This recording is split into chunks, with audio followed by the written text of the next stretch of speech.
अब एक दूसरी भक्तिमती हुई जिनको पूरा ब्रज साधु माँ कह के पुकारता था। साधु माँ उनका नाम इतना प्रसिद्ध हो गया कि उनका असली नाम कौन है ये कोई जानता ही नहीं था। साधु माँ जिनका वास्तविक नाम तो सिद्धेश्वरी देवी था, पर वो साधु माँ के नाम से इतनी प्रसिद्ध हो गई, पूरे ब्रज में हर साधु महात्मा बालक बच्चा सब उनको साधु माँ कहता था। बड़े बड़े महात्मा भी उनके पास आते थे साधु माँ से अपना कोई विचार रखने के लिए, कुछ समस्या हो रही है तो उसका उपाय जानने के लिए, और साधु माँ सबकी सेवा करती थी। रंगजी का जो बगीचा है, रंगजी के बगीचे के पीछे उद्यान है, वहाँ पर साधु माँ रहा करती थी, वहीं पर उनका आश्रम था। और वो स्थान मात्र शक्ति मात्र प्रेम का केंद्र बन गया था वृंदावन में। बूढ़े बूढ़े महात्मा भी आते थे, साधु माँ से माँ जैसा व्यवहार करते थे और वो बालक जैसा। आपने एक दिन कथा सुनी थी ग्वारिया बाबा का बड़ा स्नेह था साधु माँ से। उनका संबंध भी थोड़ा टेढ़ा था, न्यारा था, वो तो कन्हैया को यार मानते थे। साधु माँ एक बार आश्रम में मैया की कथा चल रही थी, तो इतने में ग्वारिया बाबा डंडा लेकर धोती पकड़ के बड़ी जोर से भगे आ रहे, दौड़े दौड़े हल्ला मचाते, अरे बचा लो मोह, बचा लो मोह, बचा लो। कथा चल रही थी एकदम विरह वाली, एकांत वाली, और इतने में बाबा जी हल्ला मचाते पहुंच गए, मोह को बचाओ, मोह को बचाओ। आनंदी बाई बोली, बाबा तो भयो का तू धोती पकड़ काय को भग रहा है? ग्वारिया बाबा बोले, अरे मैया वो यार पीछे पड़ो मेरे, देख पीछे डंडा लेके आ रहा हो अपनी लकुटी कामरिया लेके, मुँह मारने आ रहा हो मैया, मुँह आज बचा ले। तो आनंदी बाई बोली, तुमने कछु उधम करोगे जब भी तुम मार खा रहे हो, तुम ऐसे थोड़ी बिना। बोले का भयो, एक दिन हम खेल रहे तो खेलते खेलते बाकी जब बारी आई पोत लेके भगो, तो हमने सोची एक दिन हम भी भगेंगे, तो आज हम वाह को पोत मार के भगे आए, वाह की बाजी मार के भगे आए, बचा ले हमें। भैया बोली, देख ऊपर आश्रम में कुटिया, वहाँ छुप जाओ, काई को नहीं पता वह जगह की, वो भी नहीं ढूंढ पाएगा। तो पहुँच गए और वहाँ छुप गए। ऐसे ग्वारिया बाबा, अब बताओ कितना आनंद में जीवन रहता होगा इन संतों का कि ऐसे ठाकुर जी व्यवहार कर रहे हैं जैसे सामने खड़े हो और ये सब इनके साथ लीला चाहिए, बचा लो नहीं तो मार देगो।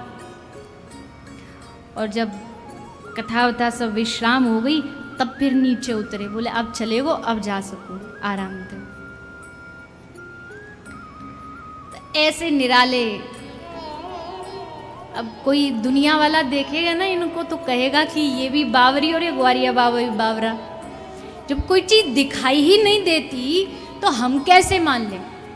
अरे भैया, दुख दिखाई नहीं देता पर इसका मतलब ये थोड़ी कि दुख होता नहीं है।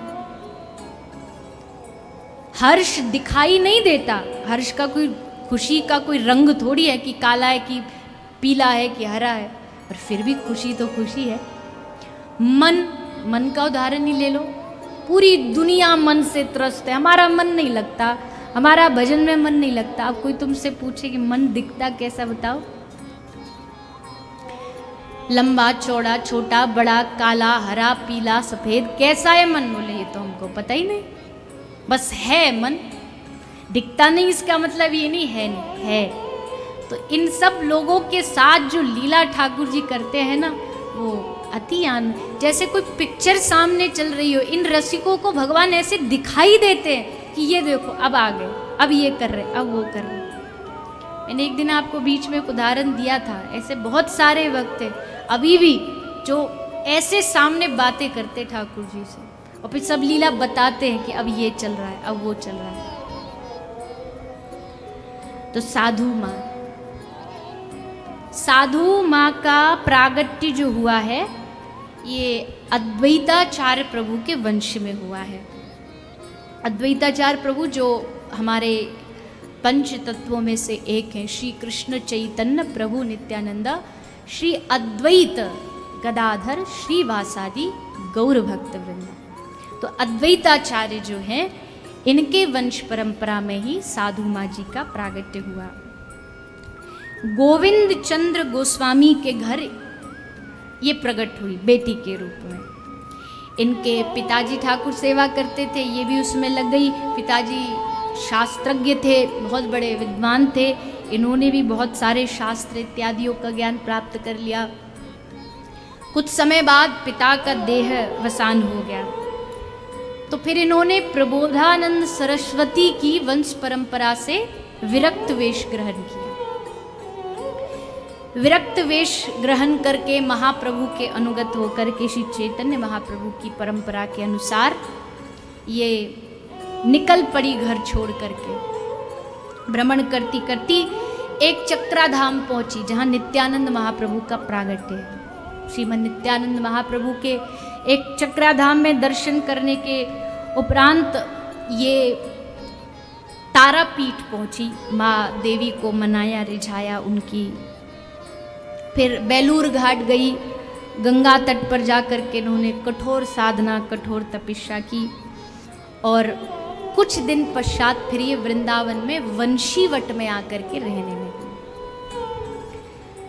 एक बात ये निश्चित है जो हम हर कथा में सुन ही रहे हैं कि अंतिम यात्रा पहुंचती है इन सब महापुरुषों की वृंदावन। लास्ट स्टेशन जो होता है वो होता वृंदावन, और वो फिर ऐसा स्टेशन बन जाता है कि यहाँ से फिर लौटने का कोई इनको मार्ग ही नहीं मिलता।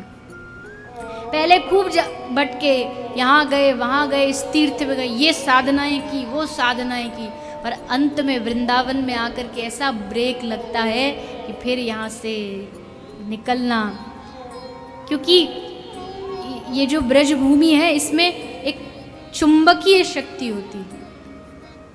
जैसे चुंबक लोहे को पकड़ लेती है, वैसे ब्रज भी जो है ये किसी वैष्णव को यहाँ से जाने नहीं देता, पकड़ लेता है। यहाँ की रज में उतनी ताकत है, इतनी शक्ति है कि जाने नहीं देते। साधु माँ की जीवन की एक घटना है कि ये सेवा करती थी, और जो भी उत्सव होता था, जन्माष्टमी राधाष्टमी, उसको यज्ञ करती थी, हवन करती। तो एक दिन जन्माष्टमी के दिन ये यज्ञ कर रही थी, तो इतने में ही इनके आश्रम में एक महिला आ गई। महिला आई तो बड़े आश्चर्य से इन्होंने पूछा कि देवी आप कौन हो? तो देवी ने बस इतना कहा कि हे साधु माँ, तुम यज्ञ मत किया करो, यज्ञ की अग्नि से मेरा देह जलता है, दग्ध होता है, मेरा शरीर जलता है। साधु माँ ने कहा कि पर आप हैं कौन? तो कहा मैं हूं रज रानी, ब्रज की रज, मैं ब्रज की रज हूं। और हे साधु माँ, ब्रज में यज्ञ की तो आवश्यकता ही नहीं है, तुम बैठ करके एक बार राधा राधा कह दो, अनंत करोड़ों यज्ञों का फल तुम्हें प्राप्त हो जाए। ब्रज में तो नाम का ही यज्ञ होता है, नाम यज्ञ होता है, जप यज्ञ होता है, तुमको और कोई यज्ञ करने की आवश्यकता नहीं है, यही यज्ञ है तुम्हारा। अब इसका अर्थ कोई हाथ जोड़ के निवेदन को ये ना समझे कि यहाँ यज्ञ की महत्वता को कम किया गया। आज भी साधु माँ जी के जो और आश्रम है अलग अलग स्थानों पर, वहाँ यज्ञ होता है, पर वृंदावन में नहीं होता है, क्योंकि वृंदावन वालों के लिए तो कृष्ण नाम ही उनका यज्ञ है, कृष्ण नाम ही उनका जप है, कृष्ण नाम ही उनका तप है, सब कुछ वही। अब भक्त तो वही सीखेंगे ना जो उनका इष्ट करता होगा, और इष्ट ने क्या किया है? कन्हैया ने क्या किया है? कन्हैया ने कभी तप किया ब्रज में आकर के?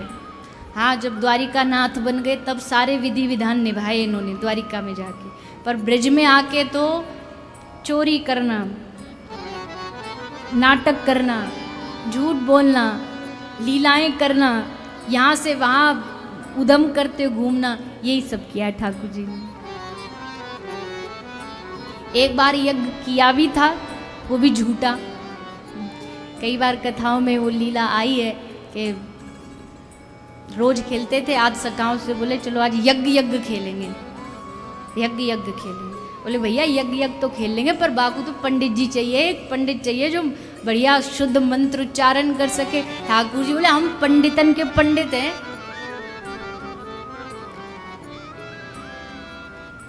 सबके गुरु सन्यासी, सन्यासी के गुरु अविनाशी और वाक्य भी गुरु ब्रजवासी। तो ठाकुर जी बोले हम का काई थे कम पंडित है, हम करवाएंगे यज्ञ। बोले तू करवाएगो तो कछु मंत्र वंत्र आवे? बोले मंत्र तो ना आवे पर स्वाहा करनो तो आवे, स्वाहाती काम चला लेंगे। तो स्वाहा स्वाहा कर करके यज्ञ पूरा, और स्वाहा हो गई, यज्ञ हो गई। अब यज्ञ के बाद ब्राह्मण भोज भी तो विधि है कि ब्राह्मणों को भोजन पवाना चाहिए। ठाकुर जी ले जाओ, बजा दो ढोल पूरे ब्रज में, कल ब्राह्मणों का न्योता है ब्रज में, नंद रानी के घर सब पहुंच जाइयो पाने के नियम, सब लड्डू जलेबी रसगुल्ला सब मिलेगी। आज ज़्यादा लड्डू रसगुल्ला जलेबी की बात ना करें, क्योंकि वैसे ही भारी पड़ जाता है वो भी निर्जला।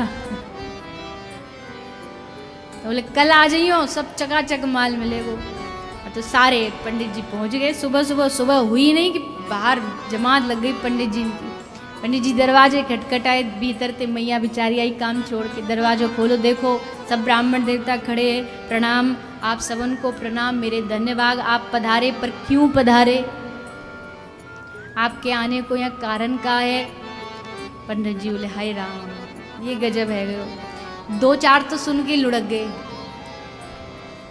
बोले हम तो भूखे प्यासे कलते यही मारे बैठे कि मैया घर जाके भोजन करेंगे। मैया पूछ रही है कि काय को पधारे?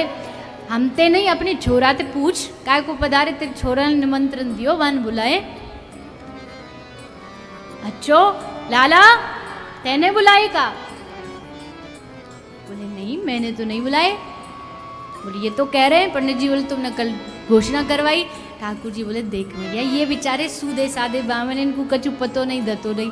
देखो हमने यज्ञ नकली करो, यज्ञ को पंडित नकली, यज्ञ करवाने वाले नकली, यज्ञ के यजमान नकली, तो यज्ञ को भंडारो भी नकली। सब कछु मानसिक है। ब्राह्मण देवताओं आप हमारे द्वार पे पधारे, हमारो दिन बड़ो अच्छो बन गयो। अब आंख बंद करो और ऐसे सोचो कि तुमने खूब बढ़िया बढ़िया मिठाई पाई मानसिक रूप से, और मानसिक रूप से दक्षिणा लई और राधे राधे। तो ऐसे यज्ञ करने वाले ठाकुर जी। यज्ञ का महत्व अनंत है। देवताओं को पहुंचाने के लिए जो सामग्री हम डालते हैं, इसका अर्थ है कि वो देवताओं तक ही पहुंच रही है। पर एक भाव वैष्णवों का ये भी है, ब्रज में तुम कुछ ना भी कर पाओ तो भी ब्रज रानी तुमको सब कुछ दे देगी। ब्रज रानी तुम पर खूब खूब अनंत कृपा कर देगी। ये ब्रज की महिमा है। तो रज महारानी ने आके साधु माँ को कहा कि मैं रज महारानी हूँ और आपके यज्ञ से मेरा देह दग्ध होता है, नाम यज्ञ करो। तो साधु माँ जी ने ये परंपरा वृंदावन में रोक दी। साधु माँ जी ने भुवनेश्वर में जगन्नाथ जी, बलभद्र सुभद्रा जी, गोवर्धन में गिरधारी जी, बेलूर घाट में, भुवनेश्वर में, पुरी में, इन सब जगह पर मंदिर बनवाए हैं। आज भी उन सब जगह पर साधु माँ की कृपा से खूब प्रभु की आराधना अर्चा होती है।